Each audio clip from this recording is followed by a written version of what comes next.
नमस्कार मित्रों, जय श्री राधे राधे। बहुत बहुत स्वागत है आपका फिर से जनरेशन ऑफ कंप्यूटर की यात्रा में। ये पांचवा लेक्चर है हमारा। इस 5 लेक्चर से पहले हमने 4 लेक्चर कंप्लीट कर चुके हैं, जिन 4 लेक्चर में हमने बकाया जो 4th जनरेशन तक कंप्यूटर की जो 4 जनरेशन है, first generation, second generation, third generation and fourth generation. पहले लेक्चर में हमने पहली पीढ़ी के बारे में बात किया, दूसरे लेक्चर में हमने सेकंड जनरेशन अर्थात द्वितीय पीढ़ी के बारे में बात किया, और थर्ड लेक्चर में हमने थर्ड जनरेशन के बारे में बताया, एंड फोर्थ जनरेशन में अर्थात फोर्थ लेक्चर में हमने फोर्थ जनरेशन के बारे में बताया। ये पांचवा पीढ़ी है, पांचवी जनरेशन है, पांचवा लेक्चर है। इस लेक्चर के अंतर्गत हम पांचवी जनरेशन के बारे में पढ़ेंगे। और पांचवी पीढ़ी के कंप्यूटर्स या फिर टेक्नोलॉजी की बात करें तो पांचवे पीढ़ी के कंप्यूटर्स एक नई क्रांति के साथ हमारे सामने डिस्प्ले होते हैं। एक नई क्रांति लेकर आते हैं पांचवी पीढ़ी के कंप्यूटर्स। देखा जाए तो कंप्यूटर टेक्नोलॉजी का जो सफर रहा है स्टार्टिंग से ही, वो बड़ा रोमांचक रहा है। पहली पीढ़ी से लेकर चौथी पीढ़ी तक ये जो सभी टेक्नोलॉजीज आई थी, फर्स्ट जनरेशन से लेकर फोर्थ जनरेशन तक, इन सभी टेक्नोलॉजी ने हम मानवीय शरीर को एक नई दिशा देने का काम किया है, एक नई मोड़ पर ले जाकर छोड़ दिया है हमें एक टेक्नोलॉजी के क्षेत्र में। हमको एक नई बात सिखाने का काम किया है इसने। लेकिन अब समय आ चुका है एक ऐसे नए युग अर्थात पांचवी जनरेशन को जानने का, पांचवी जनरेशन की कंप्यूटर टेक्नोलॉजी के बारे में जानने का, जो सिर्फ मशीन ही नहीं बल्कि एक सोचने समझने वाली मशीन है, जो प्रकृति के सामने इस प्रकार से उभर कर सामने आई है, जो हमारे ही द्वारा बोले गए डेटा को समझकर हमारी ही भाषा में हमारे सामने परिणाम या रिजल्ट को डिस्प्ले कर देती है। इस प्रकार से परफॉर्म करती है कि इसमें पता ही नहीं चलता कि ये नेचुरल है कि सर आर्टिफिशियल है। जिनका फोकस अर्थात कंप्यूटर्स जो फिफ्थ जनरेशन के कंप्यूटर हैं, फिफ्थ जनरेशन के मशीन है, इनका फोकस क्या है? इनका फोकस एक ही है, एआई टेक्नोलॉजी, आर्टिफिशियल इंटेलिजेंस और पैरेलल प्रोसेसिंग। तो आइए हम स्टार्ट करते हैं, इस सफर की शुरुआत करते हैं। फिफ्थ जनरेशन के सभी जो मशीन है, ये सभी टेक्नोलॉजी भरपूर के साथ हमारे साथ काम करती हैं, और इस युग की हम स्टार्टिंग करते हैं। देखते हैं फिफ्थ जनरेशन ऑफ कंप्यूटर, पांचवी पीढ़ी के कंप्यूटर की जो कार्यकाल की हम बात करेंगे तो 1990 से लेकर प्रेजेंट तक का इसका सफर है। सबसे पहली बात मैं आपको बता देना चाहता हूं कि ये पांचवी जनरेशन के सभी कंप्यूटर आर्टिफिशियल इंटेलिजेंस अर्थात पांचवी पीढ़ी के कंप्यूटर्स डिसीजन मेकिंग और लर्निंग प्रोसेस पर काम करते हैं। डिसीजन मेकिंग का मतलब होता है कि किसी भी प्रकार के क्वेश्चन को जब हम कंप्यूटर या मशीन से पूछते हैं, उस पर एज इट इज डिसीजन लेने के बाद जो हमारे सामने रिजल्ट आता है, that is what decision making. बहुत सारे ऐसे क्वेश्चंस होते हैं, बहुत सारी ऐसी प्रोसेस होती है जिनके लिए मानवीय शरीर को परेशान ना किया जाए, वह मशीन खुद से डिसीजन ले सके, that is what decision making. इसके साथ साथ हम बात करेंगे क्या? Learning process. लर्निंग प्रोसेस की अगर हम बात करें तो भैया लर्निंग प्रोसेस क्या है? जिस प्रकार से मानवीय शरीर नहीं चाहता कि मुझसे गलतियां नहीं होनी चाहिए, उसी प्रकार से जो हमारा मशीन है, जो हमारी फिफ्थ जनरेशन के सभी कंप्यूटर हैं, इनके अंदर इस प्रकार से प्रोग्रामिंग की गई है कि लर्निंग प्रोसेस पर काम करते हैं। किसी भी कार्य को सीखने में भी इनका योगदान बहुत है। पहले चीजों को सीख लेते हैं, उसके बाद डेटा को हमारे सामने डिस्प्ले करते हैं। सीखना मतलब होता है इनके अंदर प्रोग्रामिंग करना। सेकेंड पॉइंट की अगर हम बात करें तो डिसीजन मेकिंग के साथ साथ लर्निंग प्रोसेस के साथ साथ यह पैरेलल प्रोसेसिंग का भी काम करते हैं, पैरेलल प्रोसेसिंग पर भी काम करते हैं। पैरेलल प्रोसेसिंग की अगर हम बात करें, पैरेलल प्रोसेसिंग एक ऐसी प्रोसेसिंग, एक ऐसी टेक्नोलॉजी होती है जिसका यूज एक समय में एक साथ एक ही डिवाइस में विभिन्न प्रकार के टास्क को प्रोसेस किया जाए, उसे हम पैरेलल प्रोसेसिंग कहते हैं। अर्थात एक हमारे पास कोई मदरबोर्ड है, उस मदरबोर्ड पर एक ही लाइन में जब हम विभिन्न प्रकार के प्रोसेसर्स को लगा देते हैं, माइक्रो प्रोसेसर का इस्तेमाल करते हैं, वहां दो या दो से अधिक ब्रेन होते हैं, वहां दो या दो से अधिक माइक्रो प्रोसेसर्स एक ही मदरबोर्ड पर फिट होते हैं। That is what parallel processing, मतलब एक ही समय में एक साथ बहुत सारे टास्क को प्रोसेस करना, कंप्लीट करना, that is what parallel processing. इस पैरेलल प्रोसेसिंग के साथ साथ फिफ्थ जनरेशन के सभी कंप्यूटर नेचुरल लैंग्वेज प्रोसेसिंग पर भी काम करते हैं। इसका मतलब होता है मानवीय शरीर जिस भाषा में कंप्यूटर से, मशीन से बात करना चाहता है, उसी भाषा में उसको, उसके क्वेश्चन को समझकर वह मशीन उसी की भाषा में उसको रिप्लाई करती है। That is what natural language भाषा, नेचुरल लैंग्वेज प्रोसेसिंग। अगले पॉइंट की हम बात करेंगे, इसमें क्या लिखा है भैया। फर्स्ट जनरेशन में हमने क्या पढ़ा था, वैक्यूम ट्यूब पढ़ा था। सेकंड जनरेशन की अगर हम बात करेंगे तो सेकंड जनरेशन में हमने ट्रांजिस्टर पढ़ा था। लेकिन जैसे ही सेकंड जनरेशन से हम बाहर निकलते हैं तो सेकंड जनरेशन के बाद जैसे ही हमारी थर्ड जनरेशन आती है तो थर्ड जनरेशन में हमने क्या पढ़ा था भैया, आईसी चिप पढ़ी थी। और IC chip stand for integrated circuit, जहां एसएसआई एंड एमएसआई काम कर रहा था।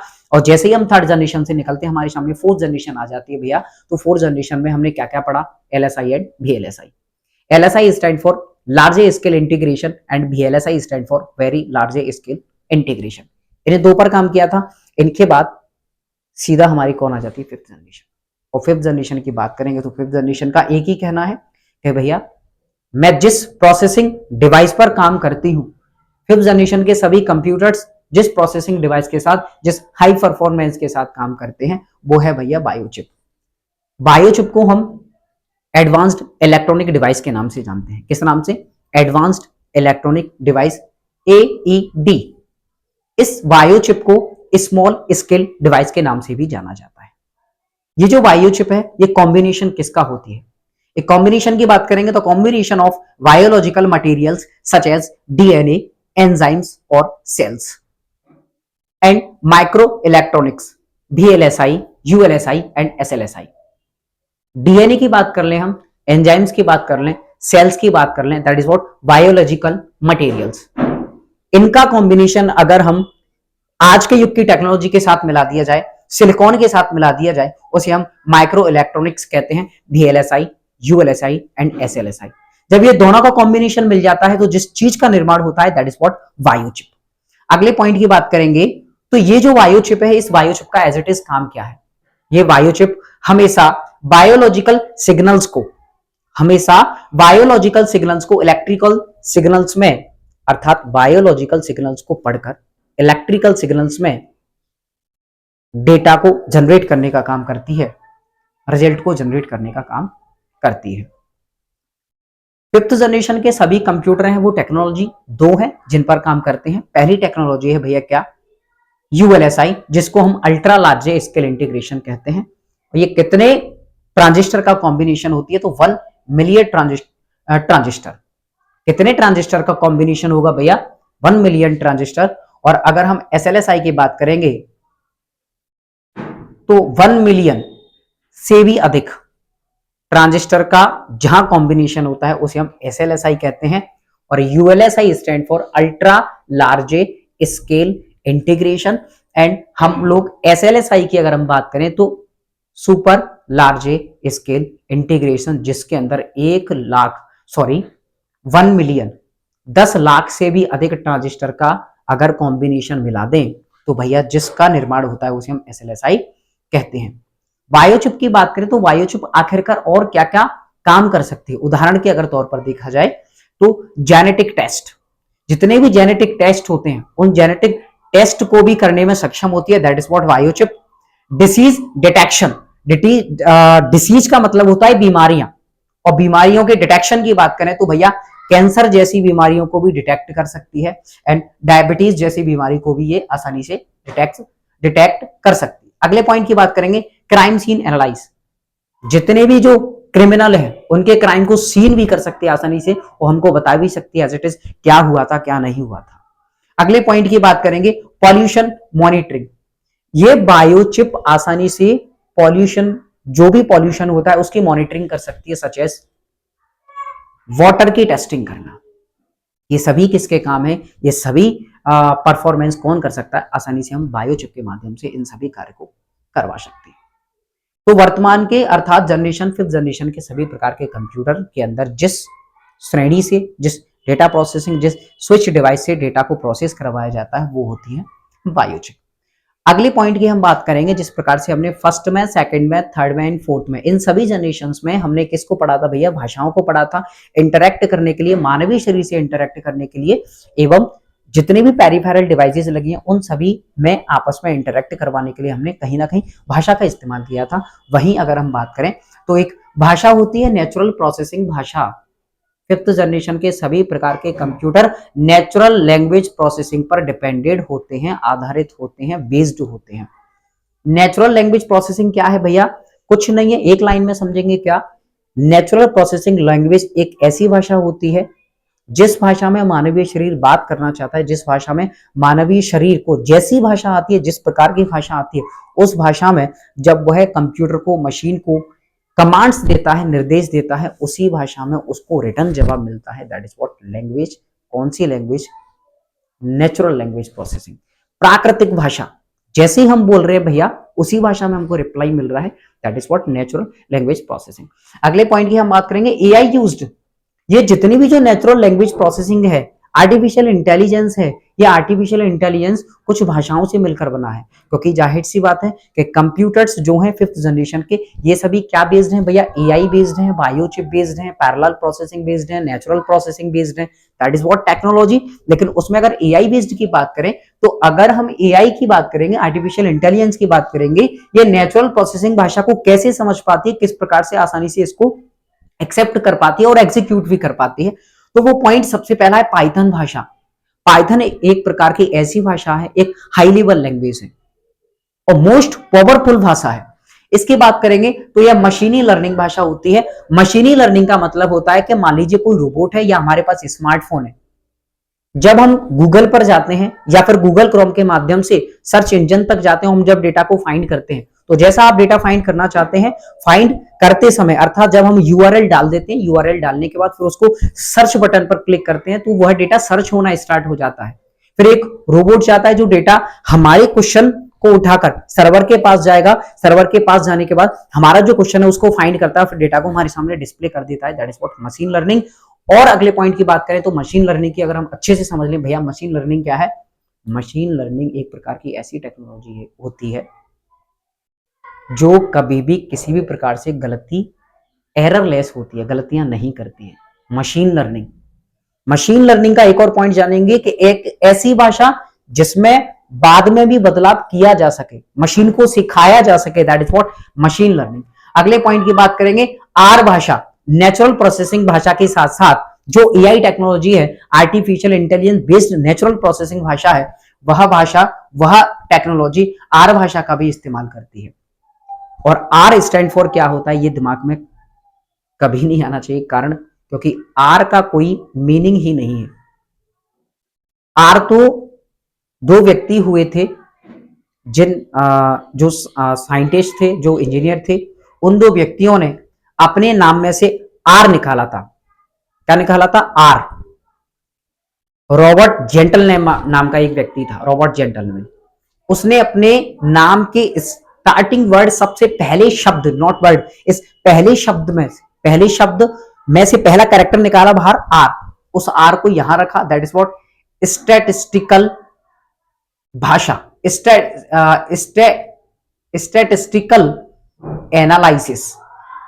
इसका मतलब होता है कि जब हम कंप्यूटर के अंदर किसी भी चीज को पैटर्न वाइज खोजते हैं, जब हम कंप्यूटर के अंदर किसी भी डेटा को पैटर्न की बेस पर डिस्प्ले करते हैं, that is what statistical analysis. इसके साथ साथ डेटा विजुअलाइजेशन होता है। डेटा विजुअलाइजेशन क्या होता है? जब किसी डेटा को चार्ट के फॉर्म में, ग्राफ के फॉर्म में, ड्राइंग के फॉर्म में डेटा को जब हम चीज को डिस्प्ले करते हैं सामने, जैसे आपने देखा होगा जब हम क्रिकेट देखते हैं तो हमारे सामने एक ग्राफ आता है और उस ग्राफ में पता होता है भैया, उस ग्राफ में लिखा होता है, एक लाइन आपने देखी होगी, उस ग्राफ में लिखा होता है कि विकेट्स कितने लिए हैं, अब तक मैच कितने खेल चुके हैं, अब तक रन आउट कितने किए हैं इन्होंने अपने ओवर में, या ओवरऑल ये है कि वहां पर हम डेटा को किस प्रकार से जानते हैं, ग्राफ के माध्यम से हमारे सामने डेटा को डिस्प्ले किया जाता है। इसी को हम डेटा की विजुअलाइजेशन कहते हैं। तो आर्टिफिशियल इंटेलिजेंस दो कामों को भी आसानी से कर पाती है। क्या? स्टैटिस्टिकल एनालिसिस एंड डेटा का विजुअलाइजेशन आसानी से कर पाते हैं। किसकी वजह से? आर भाषा की वजह से। अगले पॉइंट की बात करेंगे भैया, तो जावा भाषा, एआई के अंदर एक और भाषा होती है जिसका मतलब होता है जावा भाषा, जावा लैंग्वेज। और ये Java language natural language processing को बहुत अच्छे से अडॉप्ट करती है, नेचुरल लैंग्वेज प्रोसेसिंग को आसानी से इस पर काम कर पाती है। अगला पॉइंट है न्यूरल, इसको हम न्यूरल नेटवर्क। जावा एक प्रकार की ऐसी भाषा होती है जिस भाषा के माध्यम से आर्टिफिशियल इंटेलिजेंस को यह सिखाया जाता है कि कभी भी किसी भी मानवीय शरीर का अगर इलाज चलता है किसी भी डिसीज का, तो डॉक्टर्स को परेशानी ना आए, आसानी से आपके ब्रेन में जो न्यूरॉन्स खलबली मचाते हैं, जो न्यूरॉन्स है उनको आसानी से पढ़ा जा सके। अर्थात ह्यूमन बॉडी में कहाँ कौन सी परेशानी है, इसको आसानी से न्यूरल नेटवर्क के माध्यम से आपकी बॉडी से निकलने वाले एनालॉग सिग्नल्स को आसानी से समझा जा सकता है। That is what AI technology. तो एआई टेक्नोलॉजी को हम जावा भाषा, जावा प्रोग्रामिंग लैंग्वेज के माध्यम से इसको हम जान रहे हैं। इसकी वजह से भैया, जावा भाषा की वजह से एआई टेक्नोलॉजी को यह बताया गया है कि आप नेचुरल लैंग्वेज प्रोसेस। तो ध्यान रखना, जावा भाषा एक ऐसी भाषा होती है जो हमेशा एआई टेक्नोलॉजी को यह सिखाती है कि आप नेचुरल लैंग्वेज प्रोसेसिंग पर भी काम कर सकते हो।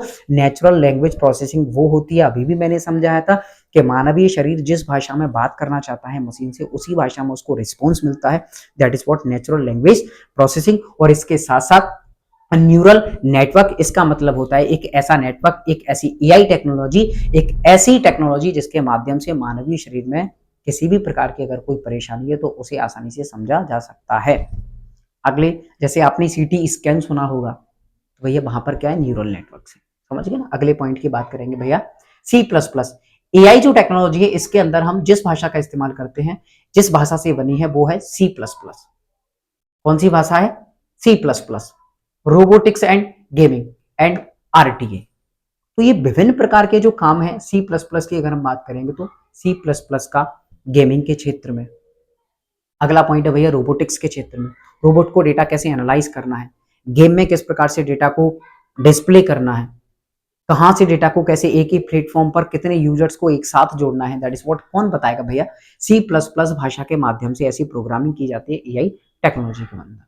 अगले पॉइंट की अगर हम बात करेंगे तो जूलिया, ये बड़ी मोस्ट इंपोर्टेंट भाषा है। जूलिया एक प्रकार की हाई लेवल लैंग्वेज है, उच्च स्तरीय भाषा है। इस जूलिया भाषा की बात करें तो न्यूमेरिकल कंप्यूटिंग, आपने रीजनिंग सुना है, आपने मैथमेटिकल ऑपरेशन सुने हैं।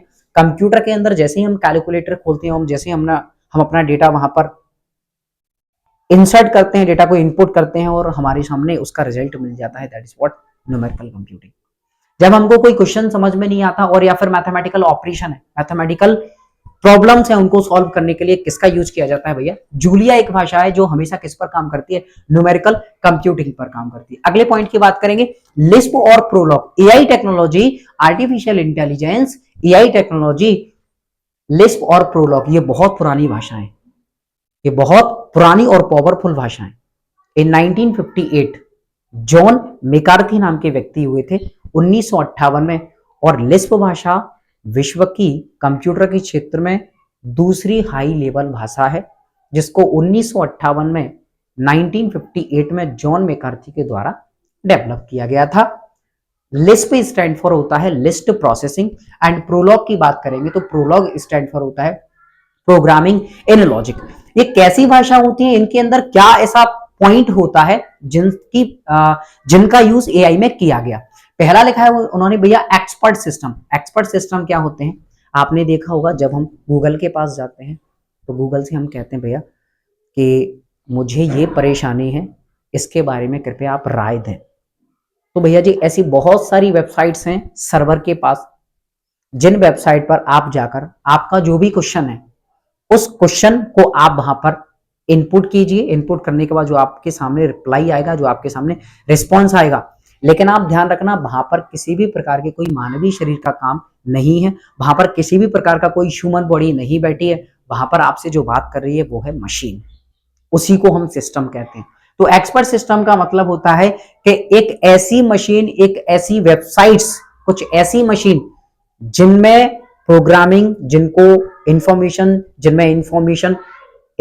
जिनमें इंफॉर्मेशन डालने से पहले जिस क्षेत्र का जो एक्सपर्ट होता है उससे पहले बातचीत कर ली जाती है। जैसे मेडिकल सेक्टर में भैया वो एक्सपर्ट है, स्पोर्ट के क्षेत्र में वो एक्सपर्ट है, हेल्थ के क्षेत्र में भैया ये एक्सपर्ट है। तो मान लीजिए किसी डॉक्टर को ही अगर हम बात कर लें तो साइकोलॉजी डॉक्टर अलग होगा, कार्डियोलॉजिस्ट अलग होगा।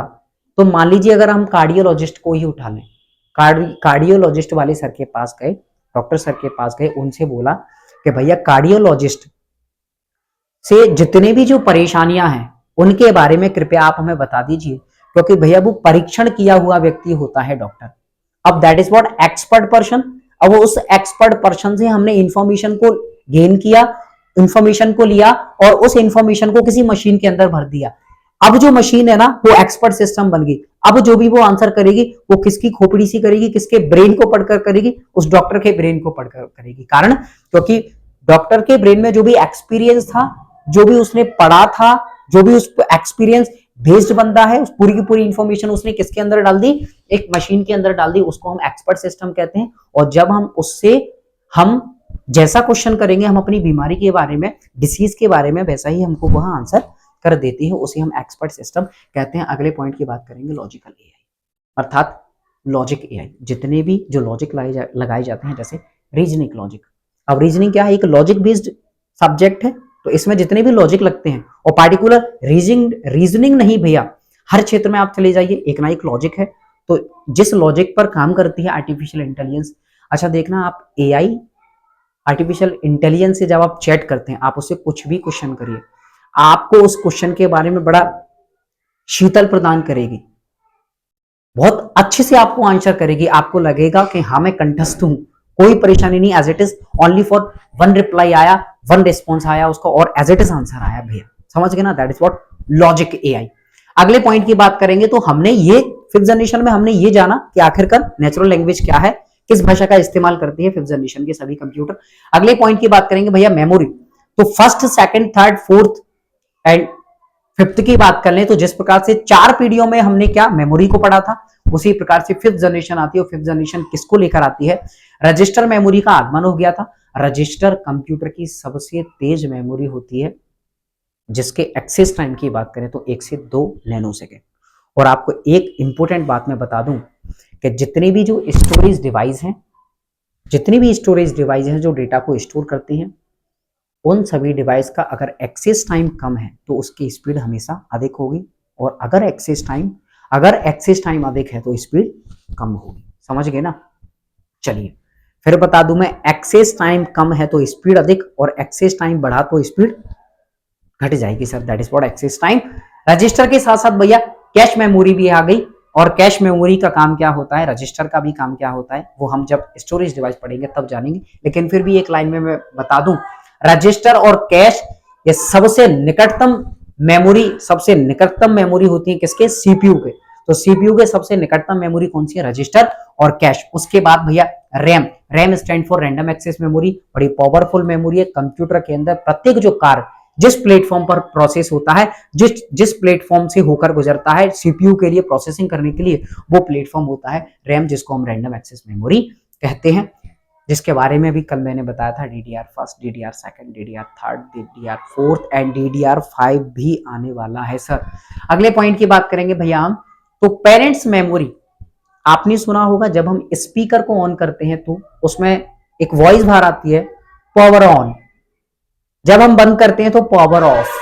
जब हम अगर एक आपने मोड वाला ऑप्शन देखा होगा स्पीकर के अंदर, MODE मोड, जैसे हम उसको क्लिक करते हैं तो AUX mode, Bluetooth mode, radio mode, क्या चीजें हैं ये भैया, मशीनी, टोटल मशीन। अगर हम वॉशिंग मशीन की बात करें तो वहां पर हम टाइमर लगा देते हैं और 10 मिनट्स के बाद बाय डिफॉल्ट ऑफ हो जाती है। आपने अपने कंप्यूटर की बात करें तो जब हम एक बार स्टार्ट बटन दबाते हैं, अगर हम अपने स्मार्टफोन की भी बात करें तो स्मार्टफोन के अंदर भी जब हम पावर ऑन को एक बार दबाते हैं और हमारा मान लीजिए हमारा फोन ऑफ है, पावर ऑन को हमने दबाए रखा, कंप्यूटर या हमारे स्मार्टफोन ऑन हो जाता है। ये सभी चीजें क्या है, that is what parents memory, जो हमेशा उस मशीन को ये बताती है कि कोई काम कैसे करना है और क्यों करना है। आपको इसके बाद अगला स्टेप क्या लेना है, that is what parents memory, जिसको हम ROM रीड ओनली मेमोरी कहते हैं। और इसी रीड ओनली मेमोरी से एक और इंपॉर्टेंट लाइन में बता दूं आपको कि रोम एक ऐसी मेमोरी होती है जिसके अंदर हमेशा, यह एक ऐसी मेमोरी होती है जिसके अंदर हमेशा फर्मवेयर सॉफ्टवेयर को स्टोर किया जाता है। और यही एकमात्र ऐसी मेमोरी है जो कंप्यूटर के मैन्युफैक्चर के समय सबसे पहले जो सोल्ड की जाती है वो मेमोरी है ROM। इसके अंदर हमेशा जो प्रोग्राम भरे जाते हैं, इसके अंदर जो प्रोग्राम भरे जाते हैं उनको हम फर्मवेयर सॉफ्टवेयर के नाम से जानते हैं। और एक बहुत अच्छा उदाहरण मैं आपको बता दूं भैया जी, जब ये फर्मवेयर सॉफ्टवेयर आउट हो जाते हैं, ये सॉफ्टवेयर्स करप्ट हो जाते हैं, तो कंडीशन क्या बनती है? आपने कई बार देखा होगा हमारा फोन भैया सैमसंग से आगे नहीं जा रहा, हमारा फोन वीवो से आगे नहीं जा रहा, हमारा फोन ओप्पो से आगे नहीं जा रहा। आपका कोई सी भी कंपनी का फोन है, जब उसको पावर ऑन करने के बाद उसकी कंपनी के नाम से आगे नहीं जाता, तो इसका मतलब एक ही है कि उसके अंदर जो चिप पेरेंट्स मेमोरी पड़ी है उसका जो डेटा था वो उड़ चुका है, फर्मवेयर सॉफ्टवेयर चले गए हैं, उसे ही हम पेरेंट्स मेमोरी के नाम से जानते हैं। अगले पॉइंट की बात करेंगे भैया, HDD आ गई। और HDD स्टैंड फॉर होता है हार्ड डिस्क ड्राइव, जिसके अंदर हम आसानी से टीबी में डेटा को स्टोर कर सकते हैं। टीबी स्टैंड फॉर होता है टेराबाइट, और टेराबाइट 1 टेराबाइट के अंदर 1024 जीबी का कॉम्बिनेशन होता है। अगले पॉइंट की बात करेंगे भैया, SSD। HDD के अलावा SSD आ गई, और यह SSD जिसको हम फुल फॉर्म की बात करें तो सॉलिड स्टेट ड्राइव के नाम से जानते हैं। इस SSD ने HDD को पीछे छोड़ दिया, क्योंकि HDD की बात करें तो इसमें जो RPM होता है, रिवॉल्यूशन पर मिनट होती है, 5400 5400 से लेकर 7200 के बीच में होती है। लेकिन भैया जैसे ही SSD आती है, ये बड़ी इंपॉर्टेंट मेमोरी आ गई, ये इतनी स्पीड के साथ काम करती है कि जहां HDD काम करेगी वहां उससे बहुत अधिक स्पीड में काम करती है। लेकिन ध्यान रखना, HDD की अपेक्षा अगर प्राइस की बात करेंगे तो ये SSD बड़ी महंगी होती है। अगले पॉइंट की बात करेंगे, ऑप्टिकल्स। अगर हम ऑप्टिकल्स की बात करेंगे तो ऑप्टिकल्स मेमोरीज ऐसी मेमोरीज होती हैं जो एक कैसेट टाइप में आपने देखा होगा सीडी में, जैसे CD, DVD, BRD and HBD। CD की बात करेंगे तो कॉम्पैक्ट डिस्क, और DVD की बात करेंगे तो digital versatile disc, and BRD की बात करेंगे तो ब्लूरे डिस्क, एंड HBD की बात करेंगे तो होलोग्राफिक वर्सेटाइल डिस्क। 1960 का दशक था, जेम्स टी रसेल नाम का एक व्यक्ति हुए थे भैया, उन्होंने 1960 के दशक में ऑप्टिकल मेमोरी का आगमन कर दिया था, जिसकी वजह से हम डेटा को आसानी से एक स्थान से दूसरे स्थान पर ले जाया जा सकते थे। That is what portable and optical memories. अगले पॉइंट की बात करेंगे, एंड ऑल पोर्टेबल स्टोरेज का आगमन हो गया था, such as memory card, pen drives, ETC, बहुत सारी हमारे सामने स्टोरेज डिवाइस का आगमन हो गया। That is what fifth generation of computer. अगले पॉइंट की बात करेंगे, पैरेलल प्रोसेसिंग।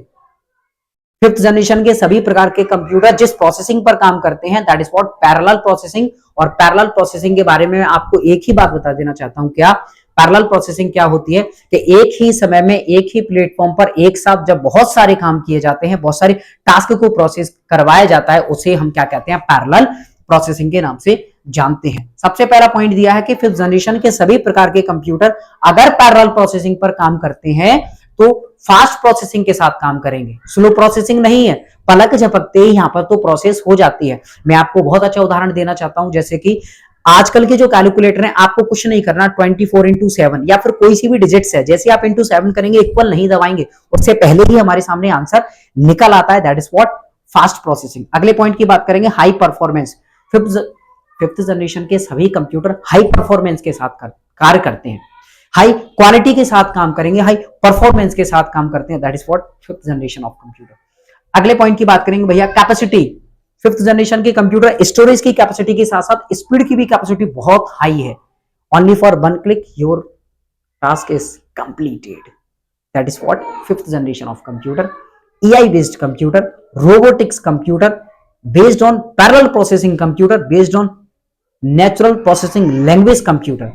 आगे की कहानी की बात करेंगे हम भैया, speed, high performance, high capacity and high speed के साथ हमको ये आजकल की डिवाइसेस अवेलेबल होती हैं। अगले पॉइंट की बात करेंगे, पैरेलल प्रोसेसिंग के साथ साथ जो फिफ्थ जनरेशन के कंप्यूटर हैं वे सभी multitasking, multi threading, multi programming and multi processing पर काम करते हैं। अगर हम बात करेंगे किसकी, मल्टीटास्किंग की बात करेंगे, तो एक ही समय में जब बहुत सारे टास्क कंप्यूटर को दिए जाते हैं उसे हम मल्टीटास्किंग कहते हैं। अगले पॉइंट की बात करेंगे, मल्टी प्रोग्रामिंग क्या होती है। मल्टी प्रोग्रामिंग की अगर हम बात करें तो एक ही प्लेटफॉर्म पर, एक ही ऑपरेटिंग सिस्टम पर जब बहुत सारे एप्लीकेशन को इंस्टॉल कर लिया जाता है, फिर उनका हम यूज करते हैं, उसे हम मल्टी प्रोग्रामिंग के नाम से जानते हैं। अगला पॉइंट है मल्टी थ्रेडिंग क्या होती है। मल्टी थ्रेडिंग क्या होती है, जैसे बहुत अच्छा उदाहरण है, आप गूगल क्रोम को ओपन करना, एक ही प्रोसेसिंग के अंदर बहुत सारे, अर्थात एक ही टास्क के अंदर बहुत सारी प्रोसेस करवाई जाए, that is what multi threading. जैसे गूगल क्रोम स्टार्ट किया, first tab, second tab, third tab and fourth tab, जब हम टैब्स को ओपन कर लेते हैं दैट इज व्हाट थ्रेड्स। तो थ्रेड का मतलब होता है एक टास्क के अंदर जब विभिन्न प्रकार के थ्रेड्स को प्रोसेस करवाया जाता है, इसे हम मल्टी थ्रेडिंग के नाम से जानते हैं। फिर से मैं बता दूं, जैसे मान लीजिए कोई ब्राउजर है, ब्राउजर को जब हम ओपन करते हैं तो एक टैब खुला है, फिर प्लस का साइन आता है, जैसे क्लिक कर देते हैं दूसरा टैब खुल जाता है, क्लिक कर देंगे तीसरा टैब खुल जाएगा, that is what multi threading. समझ गए ना। अगले पॉइंट की हम बात करेंगे भैया रोबोटिक्स। आजकल के जो कंप्यूटर हैं एक तरह से रोबोटिक्स ही है। आजकल की जो भी मशीन है, जो भी हमारे आसपास एनवायरनमेंट बन रहा है, दैट इज व्हाट रोबोटिक्स। ज्यादातर हम रोबोटिक्स का यूज कर रहे हैं। हमारे सभी स्मार्टफोन, स्मार्ट वॉच एक तरह से रोबोट की तरह काम करते हैं। अगले पॉइंट की बात करेंगे एआई अर्थात आर्टिफिशियल इंटेलिजेंस टेक्नोलॉजी। मतलब अगर हम आर्टिफिशियल इंटेलिजेंस को और अच्छे से जाने के सर जी ये अभी तक समझ नहीं आया, तो बेटा जी एक बात समझेंगे क्या, कि जब कभी भी आपके टाइपिंग करते समय किसी भी प्रकार की कोई स्पेलिंग मिस हो जाती है, मिस्टेक हो जाती है, तो वहां पर बाय डिफॉल्ट जैसे ही हम स्पेस का बटन दबाते हैं, उस स्पेलिंग को बाय डिफॉल्ट हमारा स्मार्टफोन सही कर देता है, that is what auto correct. और सबसे बढ़िया उदाहरण है भैया किसका, आर्टिफिशियल इंटेलिजेंस का। अगले पॉइंट की हम बात करेंगे क्या, आर्टिफिशियल इंटेलिजेंस एक ऐसी टेक्नोलॉजी होती है जिसके माध्यम से किसी भी कार्य को बहुत सरल बनाया जा सकता है, उसे हम आर्टिफिशियल इंटेलिजेंस कहते हैं। अगला पॉइंट है भैया एग्जांपल। अगर हम एग्जांपल की बात करें तो first generation, second generation, third generation, fourth generation of इन सभी में जो जिन कंप्यूटर्स का हमने यूज किया वो तो ठीक है, लेकिन जैसे ही फिफ्थ जनरेशन आती है तो उसने बता दिया वॉइस रिकॉग्नाइजन। वॉइस रिकॉग्नाइजन अर्थात जैसे ही हम व्हाट्सएप पर गए, इंस्टाग्राम पर गए या कहीं भी सोशल मीडिया पर जाते हैं, गूगल पर जाते हैं, तो एक माइक का ऑप्शन होता है, किसका, माइक का, अर्थात स्पीच रिकॉग्नाइजन का। जैसे ही हम क्लिक करते हैं, हमको टाइपिंग भी नहीं आती है, मान लीजिए हम टाइप करना नहीं जानते, हमको स्पेलिंग नहीं आती, तो क्या करते हैं हम क्लिक करेंगे और हम उसको गूगल से बोल देते हैं, हे गूगल मेरी